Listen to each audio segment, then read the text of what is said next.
ايا كان مجالك هنقدر نوصلك لجمهورك المستهدف بمنتهى السهولة. ده عن طريق خطة تسويقية متكاملة بتقدر توفر لك فيها situation analysis، فكرة التحليلات. هنحلل شركتك ونحلل منافسينك ونعرف انت فين من المنافس والمنافس فين منك، وايه نقاط القوة والضعف اللي عندك وايه نقاط القوة والضعف اللي عند المنافس. تاني خطوة معانا هنحدد الأهداف. ايه هي الأهداف المناسبة لإمكانياتنا دلوقتي؟ لأن احنا بنبتدي نشتغل مع بعض بموديل اسمه سمارت اوبجكتيف، بنقدر نحدد هدف مناسب لإمكانيات شركتك ومناسب لمستواك في السوق. رقم 3 معانا وهي الاستراتيجي. ايه هي الخطوات اللي هنبدأ نشتغل عليها أثناء البلان بتاعتنا وأثناء فترة التعاقد؟ ايه هي الخطوات من الأهداف المناسبة لشركتك؟ مين هم الجمهور المستهدف المناسب لشركتك؟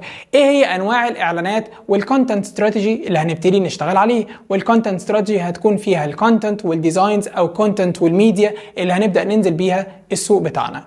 الخطوه اللي بعديها وايه هي المنصات او اهم المنصات اللي احنا محتاجين نشتغل عليها علشان نقدر نوصل للتارجت اودينس المناسب بافضل ميزانيه نقدر نشتغل عليها، مع كمان فكرة التنفيذ.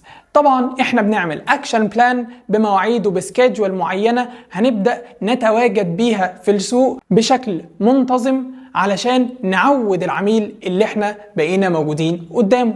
وطبعا كل ده واكتر هنبتدي نشتغل عليه بشكل مدروس وبروفيشنال عن طريق الماركتينج بلان او الخطة التسويقية اللي احنا ذكرناها. طبعا كل ده واكتر عن طريق ماركتينج تيم او عن طريق فريق مبيعات كامل وفريق تسويق كامل يقدر يفيدك ويقدر يدير لك البروجكت بتاعك بشكل كبير.